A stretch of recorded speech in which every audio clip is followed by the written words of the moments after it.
Hey everyone, आप सबका इस वीडियो में स्वागत है। ये हमारी लारावेल सीरीज की थर्ड वीडियो है और इसमें हम सीखेंगे कंट्रोल के बारे में। तो चलिए वीडियो को करते हैं स्टार्ट।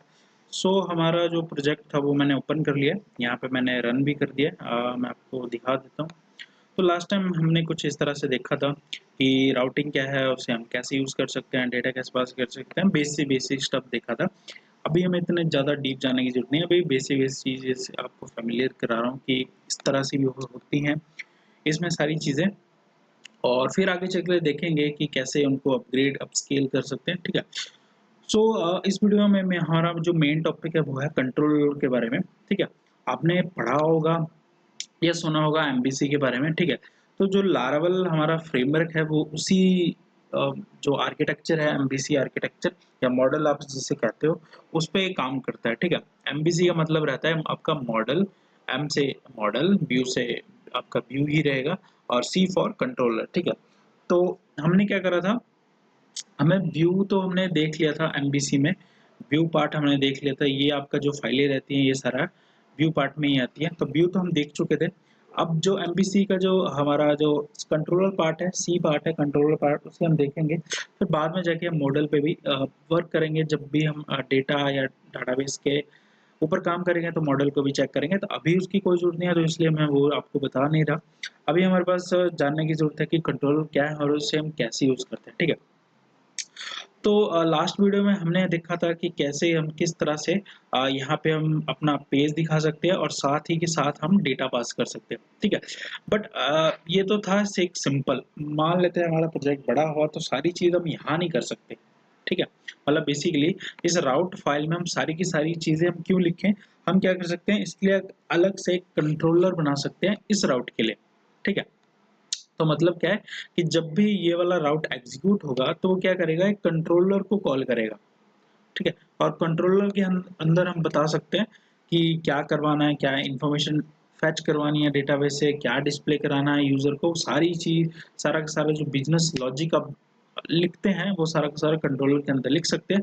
कंट्रोलर अब बनेगा कहाँ, तो हमने व्यू तो देखा था कि हमारा जो व्यू था या व्यू फोल्डर था या जो फाइलें थी, जो पेजेस थे बेसिकली जो हम देख रहे थे यहाँ पे, जैसे ये हम होम है या अबाउट है, वो सारा का सारा कहाँ था, वो था इस फोल्डर के अंदर। अब कंट्रोल कहाँ होगा, तो अगर हम यहाँ पे चेक करें तो और भी हमारे पास फोल्डर हैं। तो जिसमें सबसे पहला जो टॉप पे आपको दिख रहा होगा फोल्डर, वो रहा आपका ऐप फोल्डर। तो ऐप फोल्डर पे आप क्लिक करोगे तो यहाँ पे आप देखोगे अलग अलग आपको फोल्डर मिलेंगे। जिसका काम है वो है हमारा ये HTTP फोल्डर। तो इस पे आप क्लिक करो तो यहाँ पे आपको दिखेगा कि इसके अंदर एक कंट्रोलर नाम का फोल्डर है और उसके अंदर एक फाइल है controller.php नाम के। मतलब क्या है कि जितने भी आपको कंट्रोलर बनेंगे या आप जो भी कस्टम मेड बनाओगे तो सारे के सारे कंट्रोलर इसी फाइल के अंदर आपको मिलेंगे। ठीक है। तो अगर आपको कंट्रोलर बनाना है, क्रिएट करना है, तो उसके लिए हम यूज करेंगे PHP कमांड। मैं क्या करता हूँ, इसको एक नया टर्मिनल ओपन कर लेता हूँ। इस टर्मिनल में तो हम रन कर देते हैं अपना सर्वर, इसमें बंद करता हूँ। और इस टर्मिनल में हम कर सकते हैं यहाँ पे कमांड लिखेंगे।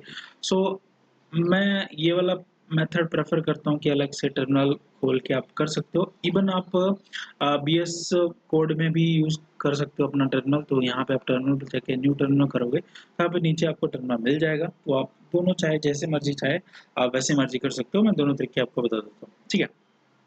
तो यहाँ से भी आप सेम कमांड चला सकते हो और यहाँ से भी कमांड चला सकते हो। तो कमांड क्या करना है, हमें हमें बनाना है कंट्रोलर। अब कंट्रोलर बनाने के लिए कमांड क्या है, आप सिंपल यहाँ से भी जा सकते हो, राइट क्लिक करके न्यू फाइल, फाइल का नाम रख सकते हो, या इवन कमांड की हेल्प से भी कर सकते हो। कमांड रहती है आपकी PHP पार्टीशन। एक और चीज़ मैं आपको बताता हूँ यहाँ पे। अगर मान लेते हैं आपको सारी की सारी आर्टिशंस कमांड जो कि लारावेल में यूज होती है वो सारी की सारी देखनी हो, तो आप सिंपल PHP आर्टिशन करके एंटर कर दो। तो आपको जितनी भी कमांड्स होंगी जो कि आप लारावेल में यूज़ कर सकते हो, और जो भी पैकेजेस आप डालोगे उसकी अलग से कमांड आती है। तो बेसिकली जितने भी कमांड है आप सारी की सारी यहाँ पे देख सकते हो, सिंपल। तो अभी हम यूज़ करने जा रहे हैं एक मेक कमांड। सो ये रहा मेक। अब मेक के अंदर भी हमारे पास बहुत सारी ऑप्शंस है। अगर हमें क्या करना है, चैनल बनाना है, क्लास बनाना है, कमांड बनानी है, तो हम इन सब का यूज कर सकते हैं। अभी हमें बनाना है कंट्रोलर, तो हम यूज करेंगे ये वाला कमांड। ठीक है। तो ये करेगा क्या command, create a controller new create a new controller class. Basically एक कंट्रोलर क्लास हमें बना देगा, कंट्रोलर की एक फाइल बना देगा, ठीक है। ऐसे आपकी कुछ और चीज़ें बनानी हो तो वो सारी चीज़ कर सकते हैं, वन बाय वन सारी चीज़ देखेंगे, तो उसकी अभी ज़रूरत है नहीं, तो उसके मैं थोड़ा बंद कर देता हूँ। यहाँ पे चलते हैं, सेम कमांड आप वहाँ पे भी सेम पे कहीं पे भी कर सकते हो, टर्मिनल बस ओपन होना चाहिए। सो कंट्रोलर बनाने के लिए हम लिखेंगे कमांड php आर्टिसन और उसके बाद लिखेंगे मेक कंट्रोलर, जो हमने अभी अभी देखा। मैं आपको दोबारा से दिखा देता हूँ। php आर्टिसन करोगे आप तो यहाँ पे हमारी जो कमांड है वो क्या है, मेक कंट्रोलर। तो यहाँ तक तो हमने एग्जैक्टली सेम ही लिखना है, php आर्टिसन मेक कंट्रोलर, ये कॉमन ही रहेगा, ये स्टैंडर्ड है कंट्रोलर बनाने का।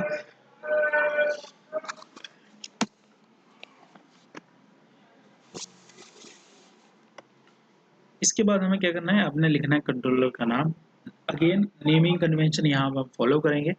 तो नेमिंग कन्वेंशन कंट्रोलर के लिए बेसिकली हम क्या करते हैं, सबसे पहले कैपिटल जो रखते हैं फर्स्ट, जो भी हमारे फाइल का नाम है जो भी कैपिटल रखेंगे फर्स्ट लेटर। तो यहाँ पे मैं इस वाली के लिए बनाता हूँ वेलकम के लिए। सो मैं यहाँ पे लिख लेता हूँ वेलकम कंट्रोलर, ठीक है। सो मैंने यहाँ पे रख लिया नाम कंट्रोलर का वेलकम कंट्रोलर। आप सिंपल वेलकम भी रख सकते हो, कुछ भी रखो, पर अगर हम यहाँ पे रखें साथ में कंट्रोलर तो हमें देखते ही पता चल जाएगा कि ये फाइल क्या है, ये फाइल जो बनी है वो क्या है, कंट्रोलर वाली फाइल, ठीक है। सो कंट्रोलर रखा। अगेन नेमिंग कन्वेंशन हम इस तरह से फॉलो करेंगे, स्टार्टिंग का जो लेटर होगा वो कैपिटल होगा। ये नेमिंग कन्वेंशन है, फॉलो कर सकते हो, नहीं करना ना करो, बट जो एक स्टैंडर्ड प्रोजेक्ट रहता है, जब भी आप काम कर सकते हो बड़े प्रोजेक्ट पे, तो एक नेमिंग कन्वेंशन फॉलो करना ज़रूरी है, ताकि फर्दर अगर कोई डेवलपर हो, कोई आपका टीम मेंबर हो, वो चेक करे आपका कोड, यूज़ आपका उसमें कुछ मॉडिफाई करना चाहे, देखना चाहे, तो वो ईजिली देख सके, क्योंकि आपने सबने सेम नेमिंग कन्वेंशन फॉलो करी होगी, तो उसको फाइलों को ढूंढना समझना आसान हो जाएगा। और वो ध्यान रखना, जब भी आप नाम रखो किसी फाइल का तो मिलता जुलता ही रखना है आपको, ताकि आप एकदम से पकड़ पाओ, ताकि ये वाली फाइल इसके लिए बनी थी, क्योंकि बाद में चल के मान लेते हैं 1-2 साल बाद अगर आप चेंज भी करना चाहो इस फाइल को, तो आपको ढूंढना मुश्किल हो जाएगा अगर आपने रैंडम कोई भी नाम रखा हो। तो ध्यान रखना, नाम मिलता जुलता ही होना चाहिए जो भी आप काम करने जा रहे हो। अभी मैंने क्या रखा, ये वाले राउट के लिए बनाना है, ये वाली फाइल है, तो मैंने सेम सेम नाम ही रख लिया कि ये वाले फाइल के लिए ये वाला कंट्रोलर है, ठीक। तो अब मैं करता हूँ इसे एंटर। एंटर करने के बाद यहाँ पे अब मेरे को एक मैसेज आ रहा है कि इन्फो कंट्रोलर, और वो बोल रहा है कि कंट्रोलर के अंदर बेसिकली ये वाला एक कंट्रोलर यहाँ पे क्रिएट हो चुका है। अगर हम यहाँ पे चेक करें लेफ्ट में, तो यहाँ पे आप देखो कि एक फाइल बन चुकी है वेलकम कंट्रोलर, सेम नाम से जो हमने बनाया था।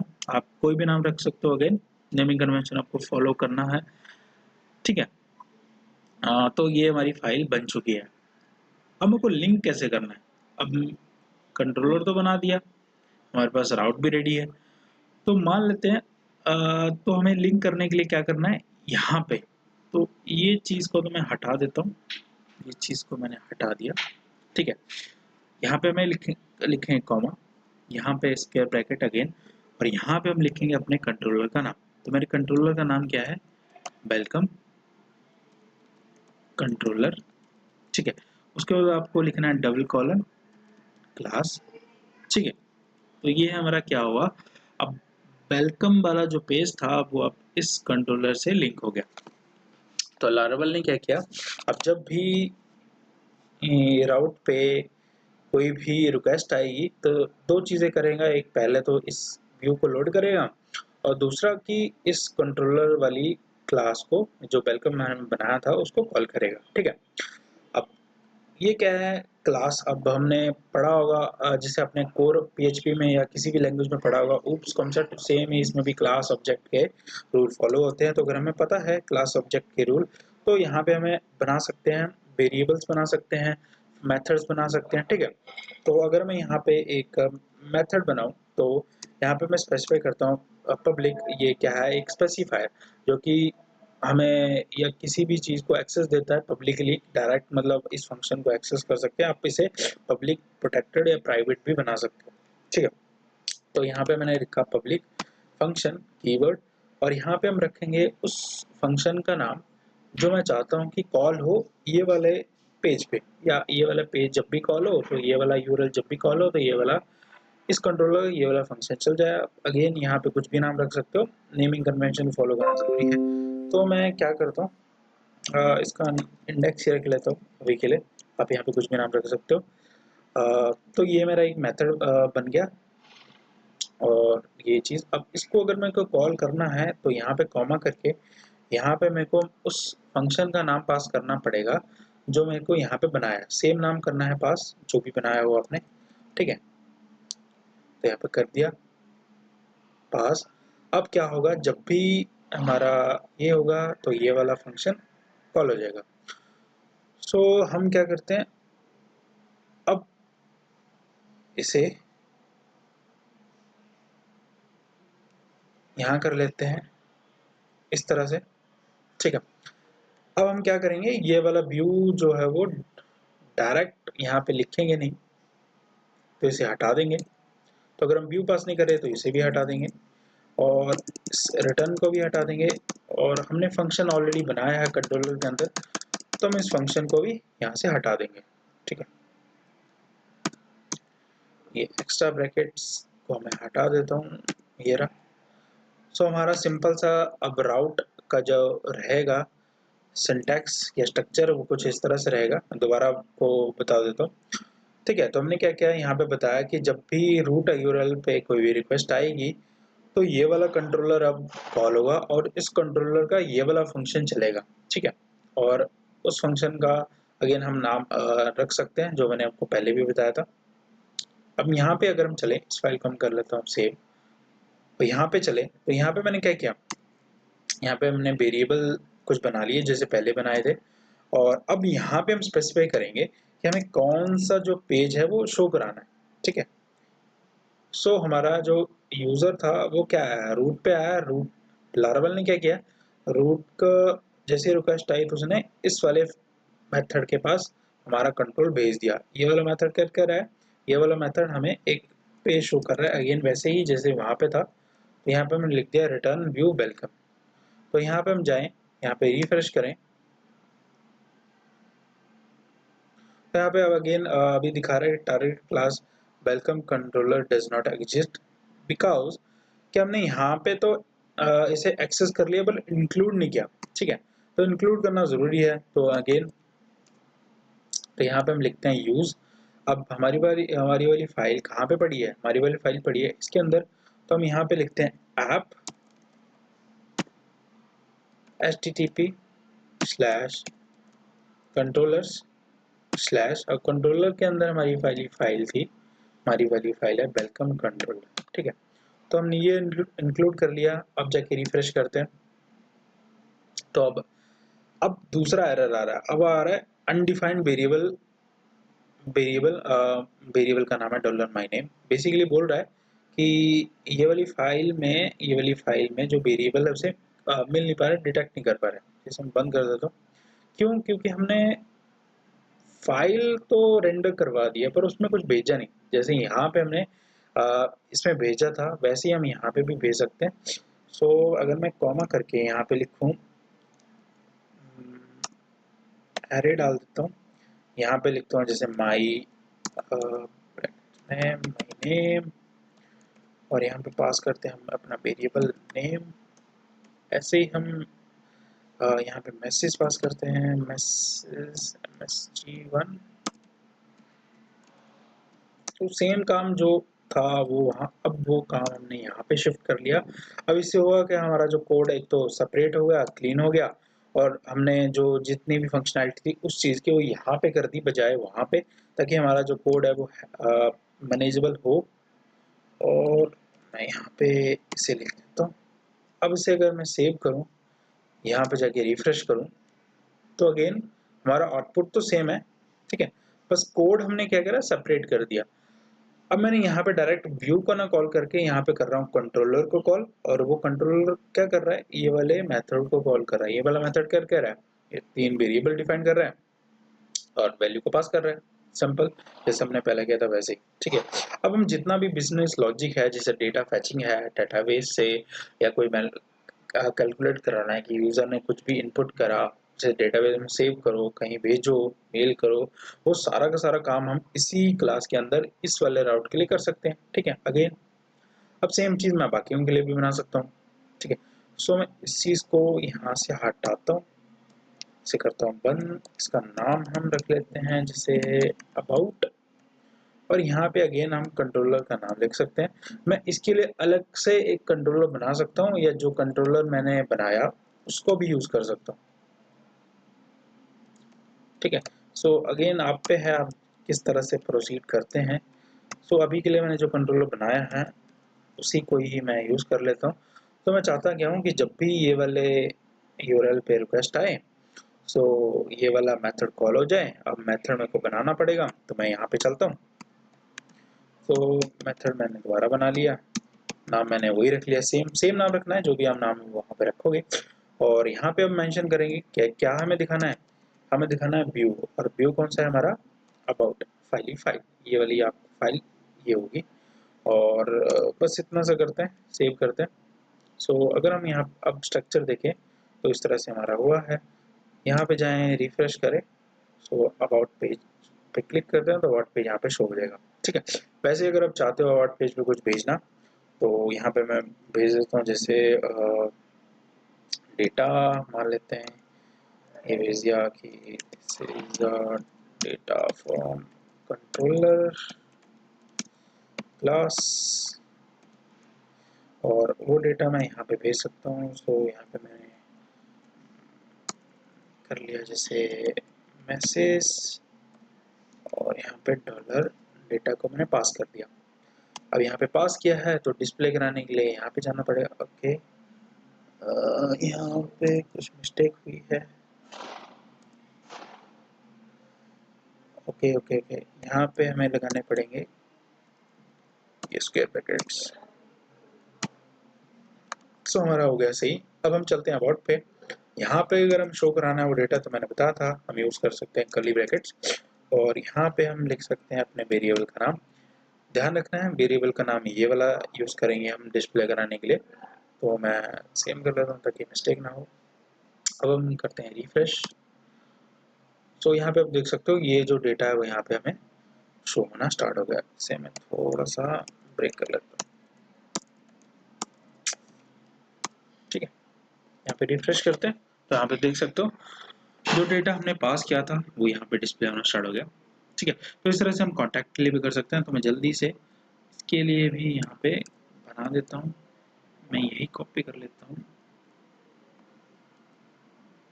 उसके लिए फंक्शन और इसका नाम यहाँ पे चलते हैं, और अगेन इसके लिए भी आप अलग से एक बना सकते हो कंट्रोलर।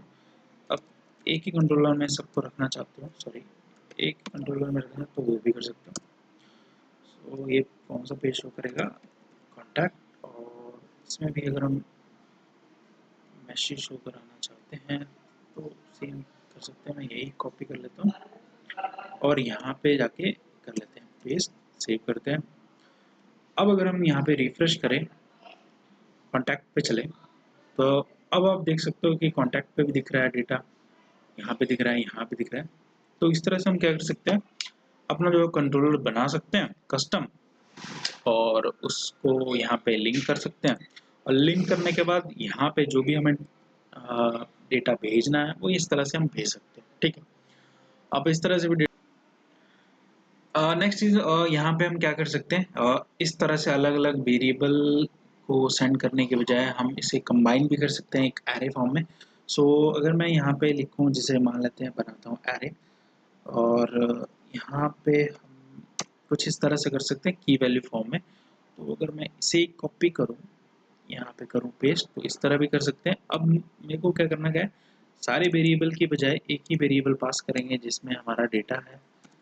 तो इसमें करेंगे कुछ इस तरह से, और यहाँ पे मैं कॉमन नाम रख लेता हूँ डेटा माई डेटा। यहाँ पे हम लिखें कॉमा बेसिकली क्योंकि ये एरे है। सेव करते हैं, और यहाँ पे मिस्टेक है, ओके यहाँ पे एरो हमने मिस कर दिया।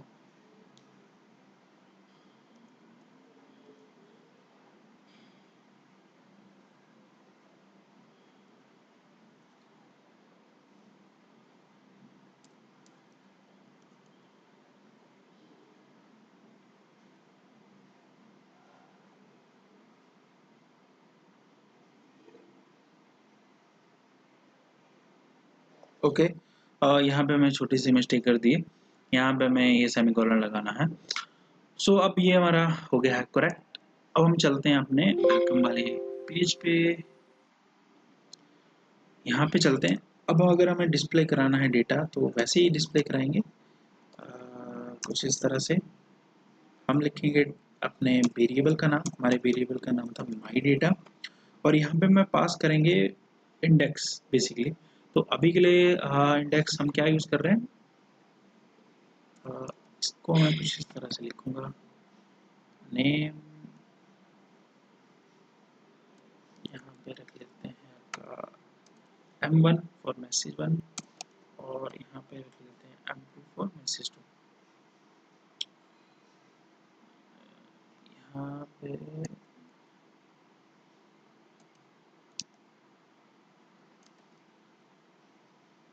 ठीक है, तो हमने क्या करा, इस तरह से सेट कर दिया।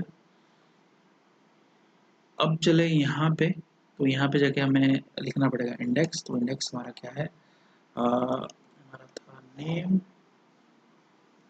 ये तो मैं सेम ही यूज कर लेता हूँ। ठीक है, यहाँ पे अगर हम चाहें, अब जाके यहाँ पे, तो यहाँ पे आप देख सकते हो कि मेरा जो नाम था जो मैंने पास किया वो यहाँ पे डिस्प्ले हो रहा है। यहाँ पे ब्रेक ऐड कर देता हूँ अच्छे से दिखे। अब जब वैसे ही अगर हमें बाकी चीज़ें दिखानी है तो मैं वो कर सकता हूँ। यहाँ पे चलते हैं, इसे मैं कुछ इस तरह से लिख देता हूँ। ठीक है, हम पास करेंगे सेकंड इंडेक्स, और यहाँ पे पास करेंगे थर्ड इंडेक्स। यहाँ पे चलते हैं, रिफ्रेश करते हैं, तो यहाँ पे भी हमें डेटा डिस्प्ले हो रहा है। ठीक है, सो हमने यहाँ पे सीखा अभी कि अलग अलग वेरिएबल ना बना के एक ही वेरिएबल मतलब एरे बनाओ और उसमें डेटा जो है पास कर सकते हो। सेम आप यहाँ पे भी कर सकते हैं। ठीक है, और यहाँ पे हम यूज़ करेंगे उस वेरिएबल का नाम जो हमने यहाँ पे मेंशन करा है यहाँ पे, और यहाँ पे मेंशन करेंगे फिर की जिसमें वैल्यू हमें, या जो वैल्यू हमें डिस्प्ले करानी है। ठीक है, तो इस तरह से भी हम कंट्रोलर में वैल्यू पास कर सकते हैं, और कंट्रोलर क्या करेगा, कंट्रोलर में वैल्यू पास करेंगे और कंट्रोलर क्या करेगा, व्यू को कॉल करेगा और व्यू में डेटा पास कर देगा। फिर यहाँ जाके हम डिस्प्ले करा सकते हैं डेटा। तो इस वीडियो के लिए इतना ही, मिलते हैं अगली वीडियो में। Thank you for watching this video.